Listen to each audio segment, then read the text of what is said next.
Go. So welcome everybody to our second match of Zoom Call Tennis. And today I'm absolutely delighted. I've got Marianne Smith with me today, the MD of Do Marketing. She is a marketing specialist. If you see her on LinkedIn, she'll talk to you a lot about the customer journey. So Marianne, hello and welcome to the second match of Zoom Call Tennis. Hello, Chris. How are you? I'm absolutely top. Good. Well, thank you. Thank you for having me. Like you say, I'm your second guest, so I'm privileged. I'm really intrigued about this Zoom tennis. So yeah, shall we crack on with the questions? Well, it's very civilized. It's kind of a question back and forth. I'll ask you three, you ask me three. There might be the odd 15 out line judge call or something like that, but essentially it's a way that we can ask each other some questions about topics that are relevant to the audience right now. So are you ready? I am. Let's go. Okay, so first question to you, Marianne. I've seen you talk an awful lot on LinkedIn about the customer journey. So what do you really mean by the customer journey and how do you break it down? Okay, so there are 6 stages to the customer journey. So as you know, I help people with the marketing. I've been in marketing for the last 20 years, but I concentrate on the customer journey. So the six stages starts with, if you imagine kind of a starting point, and then an end point. And the starting point is, it starts with awareness. So it's about being in the right place at the right time for if people need products or services like yours. The next stage is consideration. So I'm starting to look now. And then the next stage is trial. So this is like a stepping stone. I'm not quite ready to sign up, but I'm looking for that trial. How do I get to know you more?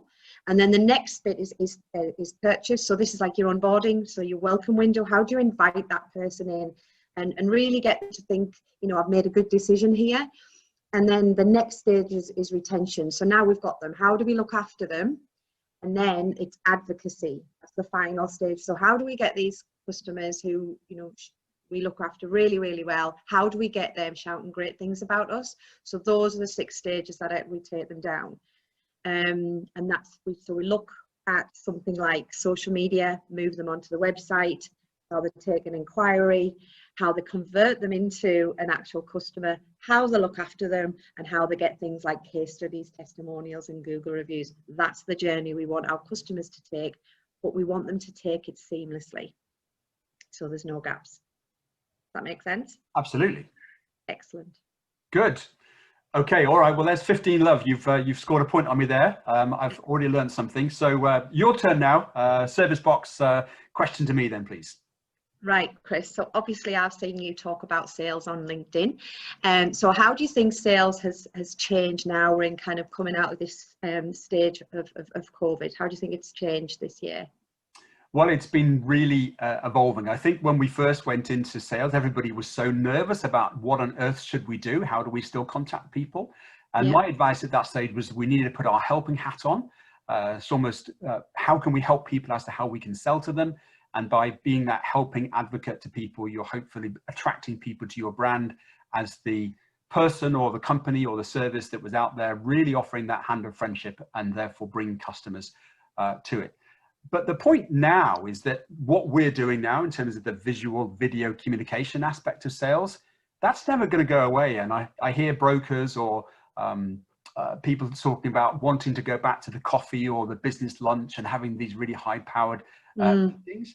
And actually, I don't think that's what the customers want now. They are quite familiar with this aspect of communication and sales. And the sales teams really need to get keyed into this as a methodology of pitching, proposing, converting, negotiating, and winning. And if you haven't already got this in your comfort zone as your skill set, then I would advise you to really get on board quickly, make sure that your workplace and the methodology you've got of pitching and talking to a customer is very much keyed into this methodology, because this is the way that sales is going to go. And also the other thing is that people are very much into personalization now. They're not into this broad brush approach. They want to hear something or see something or read something that's specific to my needs. I don't want to have catch-all emails. I don't want to have LinkedIn automation. I don't want bots working for me. I don't want this methodology of going through 7 calls of this step of the call process before I get to the decision maker. I want something that's personal to me. I think that's going to carry on evolving as we go through. So we want help. We want simple sales on video, and I think we want personalization. And I think what I've scribbled down here, that biggest takeaway for me there was the hand of friendship. That is absolutely key. People want that hand of friendship, and it's not a leap from suddenly we're going to get to this end, the end of the road and everything's going to be back to normal. It's continuing with that hand of friendship. I like that, Chris. Yes. Yeah. And trying to force them too quickly into the sale, I think people are going, whoa, I'm not ready to have that yet. How many times have we had that LinkedIn connection? And I had one yesterday, pension advocate, can we connect? Second message, can I evaluate your pensions? Man alive, this is the most important thing of my life, my pension, and you want to start liaising with me on LinkedIn to talk about that? Hang on. Yeah, and I had something similar. I had an email this morning from somebody who I really need to talk to you, blah blah blah. And then, but then the next line was, but if you're not the right person, put me in touch with the person who is. So how did I feel as a potential customer? I want to talk to you, but actually it might not be you, so we're going to shove you out the way. I'm going to talk. Well, can you tell me who the right person is? And that's not the hand of friendship to me. So yeah, not quite the right tap there. So excellent. Okay, so similar question back to you in terms of where we are with COVID. Why is the customer journey so important right now? I think there's a number of reasons. I think obviously we're coming out of and potentially going back into this kind of lockdown era that people are concerned, people are anxious. So like you've just pointed out there, people do not want to be sold at. The other thing we've got to think about marketing budgets and what they look like now. So I think before people would say, I need marketing, I need a brand, I need a website, I need social media, I need all these things. But they instantly thought of money. People don't have those budgets anymore. And you know what? They don't need those budgets. So I think what the customer journey does, when I work with my clients and I map out the whole customer journey with them, I can spot the gaps immediately and I could work on the opportunities. So I'll give you an example of one of my clients who came to me and said, Marianne, I need video, I need social media, I need, I'm thinking of advertising, in the Chamber magazine, what do you think? And I said to her, what you need customers. That's where we're going to start. So when we mapped out her customer journey, what we found was she actually had these, she had quite a big sales pipeline. She had people sat in her prospecting folder that all we needed to do was get them over the line. So you can imagine me, I was like, yep, that's where we're going to start because I want you to have quick wins. That's going to pay for your marketing. And within 2 weeks, she'd won a client. She'd turned 2 clients into retained clients. And that's money, that's customers, that's what I want people to do. So that's why it's really important right now is to help people with change their mindset in terms of what marketing is, give their customers the best customer experience they can, but at each stage of the customer journey. So you might resonate with this, Chris, and the way I describe it, you imagine you going into a bar, and the barman knows your name. Yeah, and then he knows your seat, and he knows where you sit, and he knows your drinks, and he starts pouring your drink. How do you feel? You feel amazing. You take people in there. You might take your friends and your family, and you think, oh, you know my name, and been coming here for years. Now imagine if you go into that bar, and you walk up, and you're getting ready for your drink to be served, and you're getting ready to be shown to your favourite table, and then someone brand new walks in behind you, and the barman switches his attention to that new person. How do you feel at that point? And that's why the customer journey is so important, because it's not just about pulling them in and getting more inquiries, it's also about looking after the customers that you've got already. So when I work with people on the customer journey, this is what I do. I make sure that each stage is seamless to hold on to those customers that you've got already. Does that make sense in terms of that barman and how he looked after you and how you would have felt had he just kind of dropped you for a new customer? And when you have that emotive aspects that have been challenged as a person, you start to really feel very, very disgruntled. And the other aspect I'm familiar with is over promise and under deliver, is that the sales team promise all this and then the operational team say, did they tell you that? We don't. That is it. Yeah, definitely. Kind of really are not mapping the customer journey from end to end. Yeah, absolutely. Okay, new balls please at the moment, or are we happy to carry on? No, I've got another question. Okay. Yeah. Good. So My second question, Chris, is what is working right now when it comes to talking to prospects? So what's working for you, and what advice would you give to other business in terms of them talking to the prospects? Well, question is, how do we talk to them at the moment? Because certainly a lot of my clients liked to have a telemarketing resource to be able to talk to people. And quite simply, they're either not in the office, or they're on Zoom or WebEx meetings all the time, and therefore they're not available. So we have to think really carefully now as to how can we engage with our prospects in a way that still allows us to control the sales pipeline. Yeah. The key thing for me right now is to think really carefully about the persona, the avatar that we're trying to talk to, and then reflect our tone of voice around that. And then employ a couple of other methodologies of talking to those people. Video has become very, very popular. And whether you use a broadcasting channel like BombBomb or Co-Video, or even record a simple Zoom snippet now and send that to people, I think that's really effective. But the one that's working well for me currently is very sniper-based emails with a subject matter that reflects exactly with what you've just been talking about, perhaps on your blog or your last LinkedIn post, and really reflecting the fact that I care about you as a prospect. Yeah. And then in the body of that email, don't disconnect you to say, if you're not the right person, please tell me who is. Do the groundwork to make sure that I know, Marianne, you're the person that I want to talk to. Yeah. And the first line, I don't want to talk about how was your weekend, hope it was great, hope you're okay with during COVID. Just get to the point, and get to the point quickly, because you'll be the person trying to get as many emails out of your inbox as quickly as possible. And I want my email to be one that you go, hang on a minute, that's not a delete, that's a must read later. So that Brilliant. First line has to be compelling, has to be packed full of features and benefits, but more importantly, it has to be directed to you as the recipient, and only you. Yeah. So my approach is, one approach doesn't fit all. It's one approach for one person, and think about the message that resonates with that person and only that person.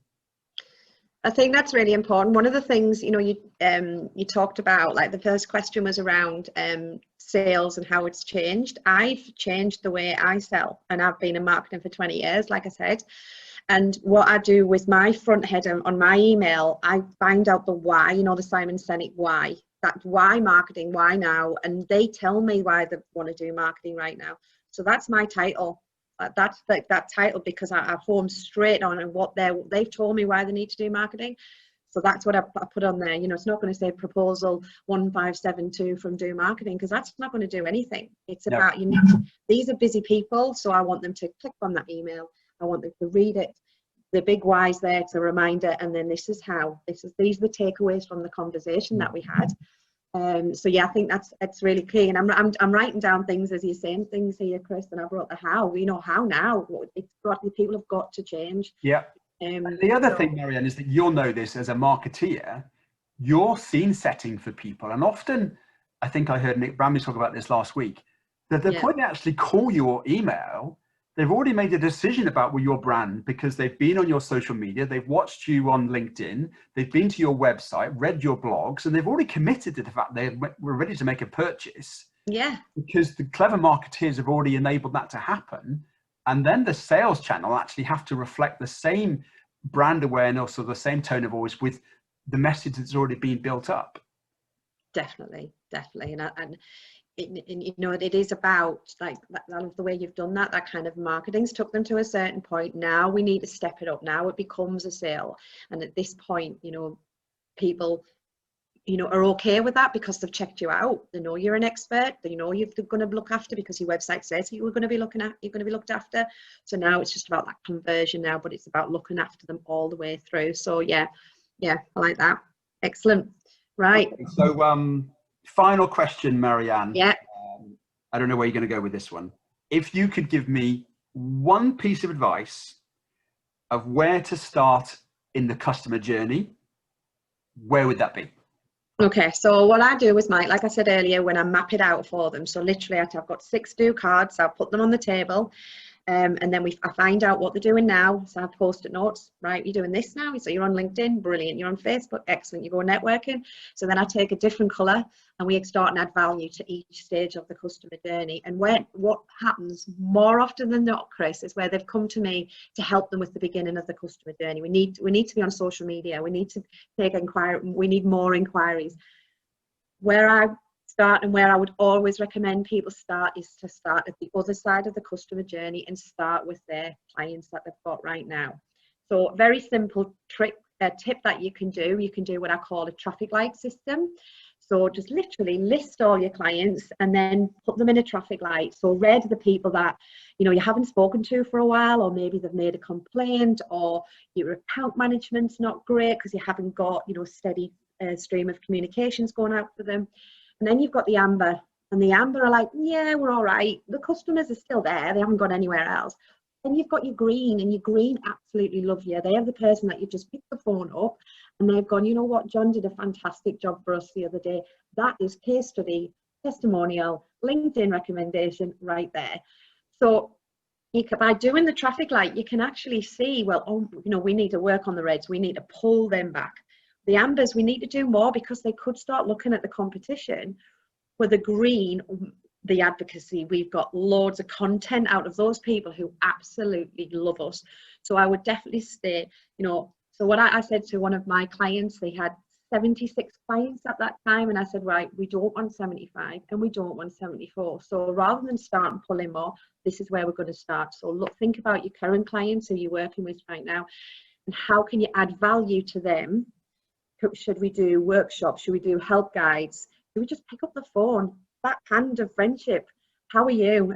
That is so important right now, and such a simple, free thing to do. That if you're saying, how are you? They think, what a fantastic company they are. Or going back to the barman who's shoved you out the way and they're working with somebody else. That's where I would start. Really simple advice. Think about your current customers. And then maybe think about people you've worked with before, and then start pulling in the people who haven't heard from you. But make sure that each stage is mapped out, so they're not going to find you on LinkedIn, try to ring up and the phone's ringing and ringing, or it says on your website, phone now, contact us today, so you do, and people can't get through because there's automated messages, press this, press that, which is just frustrating and not what you said on your website. You told me I could contact you now. So that's where I would start. Do you agree? I totally, really agree with that. And also it's the point that, well, why do you want to attract more customers when you're not even nurturing and looking after the ones that you've got? Yeah. And, at the end of the day, there's people like you and me trying to nick other people's customers simply because so they're true. concerned. And therefore, if you're not feeling really valued and important from the people you're already doing business with, well, of course you'll get tempted away from somebody else. So I absolutely love that idea. And also, how do we then get them to refer us to other people that they're raving fans of, green light people? Can you go and find me other green light people that would like to do work with us? Well, you're not going to refer somebody that's a bad reflection of the person. So I love that. Really simple. Really simple for anybody to do is take your clients, traffic light them. Yeah. Thank you. Okay, so here's a bit of a strange question. I need you to be honest about this one, Chris. What is it that most aggravates you? What's the most aggravating thing when working with clients? How long have we got? Okay, the phrase that really sticks to me is, Chris, I just need to get in front of somebody. Once we can get in front of somebody, we can sell it to anybody. I can sell. Yeah, that's a good one. Yeah. And I'm kind of like, well, that's great, but I won't. From your perspective, I kind of say, is your window fit for scrutiny? And therefore, you go on the website, and like you said, the website tone of voice doesn't match the social media profile, or the pain points they talk about me being able to solve are different to those that's on their website, or the contact form doesn't work, or I ring up the sales office or the customer inquiry line that goes to voicemail.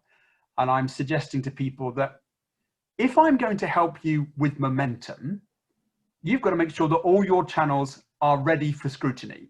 It doesn't matter where they are, but if I'm creating awareness, the first thing people are going to do is go and do marketing website. what does it look like? And they'll start challenging me.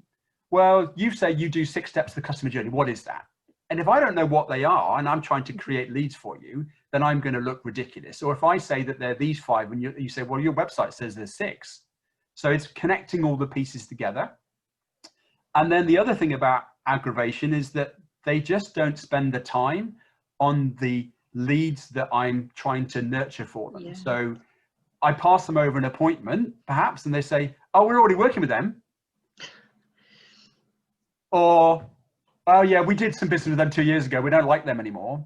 Or when you then go to the actual discovery call, they just do a very bland, insipid, one brush approach to the demo, and there's nothing specific to the person. And I say, well, what happens with the demo?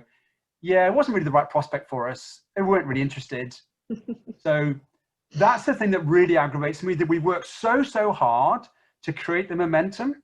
And even though they tell me they can sell ice to Eskimos, when it gets to the point, they kind of go at it half-hearted, lackluster, and just go in with a bit of a meh approach to trying to convert the leads. And that's really aggravating when you've worked so hard and the partnership is there to try to be two-way, and then somebody somewhere just doesn't quite get it with the same level of passion that the MD or the owner or the CEO has tried to make me do for them. I think that's really what you've just said there is the end, that they don't have the same passion as the business owner. That's so frustrating, isn't it, when the business owner has, you know, spent time and spent money on marketing and then it's not followed through. So expensive. I'll give you I went to look for a new supplier. I won't say what a new supplier is, and they were actually around the corner. I thought, great, you know, they're based here. And when I rang, somebody picked up the phone, and his tone of voice just was wrong. I just thought I couldn't see myself working with them. So, you know, you just think that those are the people inside the company that it doesn't matter how much time you spend on marketing, it doesn't matter how much you pay someone to help you with the sales, that's going to really move your business forward. You've got to think of everything. You've got to think of, well, who's actually going to pick up the phone when those inquiries start coming in? Are they briefed that this is a campaign? You know, we're working with Chris at the moment. We're working with Marianne. She's going to help us with our customer journey. But you don't tell the team what's happening. I mean, that is just a simple briefing to the team that we've brought 2 experts in and they're going to help us win more business. And we need more business right now. We do not want that business to go off to the competition. So if I think that's a bit of advice from both of us, Chris, to be honest, is to say, if you're going to do anything like this, let the team know what you're doing and get them on board, because they are your eyes, your ears, relationship builders, and they can actually bring a lot to the table. You just need to keep them informed. So I think that's you know, we're not just helping the business owner, we can get the teams behind the brands as well. And they'll probably have lots and lots of really good suggestions. And I have this simple sentence that says, people support what they create. And if they're helping creating the ideas, well, of course, they're going to support that because it's come from them. Yeah. But if this sits there and says, oh yeah, CEO's on a mission again, and we don't really believe it, but we're going to try it anyway. And of course, there's skepticism and the cynicism that then is built into that. And that will also translate into the customer journey, as you talk about. Oh yeah. Seen it so many times, and I've also seen it where I've been in a meeting where the MD has looked at, you know, one of the young lads, and one of the young lads came up with the absolute, you know, best idea ever, which they've took forward. And you know, that lad had worked in McDonald's before he actually started with this company. He just needed a step up. They give him a step up, and he's just doing really, really well. And because he's talking to people and he's getting used to the job, he's on the coal face. He's bringing ideas to the table and talking confidently enough to the director, because he knows that idea will make such a difference. So it's about giving them those platforms and allowing them to speak and go, this is not working, but I've got an idea that could change things massively. Yeah. And, you know, get rid of the boardroom table, get rid of, you know, just open it up. And now more than ever, we can do that, you know. So, yeah, thank you. They're really good answers to those questions, Chris. Well, yours too. And I know you're doing the Adventure program. Sorry to put you on the spot, but is there another workshop that you're doing that people can come and get involved with to see more about Marianne and your 6 steps? Yeah, so basically I work with Adventure, which is part of Western North Yorkshire Chamber of Commerce, and they do workshops for startup and any businesses less than 3 years old. But obviously we've got businesses who are over that, or not necessarily based in Yorkshire. So I'm putting together I've got a kind of workshop program about to launch where people can come, and over 2 days, 2 90-minute sessions in the morning, they can map out the first 3 stages of the customer journey, and then the next day they can map out the final 3 stages. And what that will do will give them a customer action plan that they can work on, and they know where to fix, they know where to spend the money, and they know where to spend the time. So that will be on LinkedIn very soon, and don't worry, I will be tagging you so you can tell your network. And what about you? What have you got coming up? Well, I'm still doing my impact programs, my sales programs.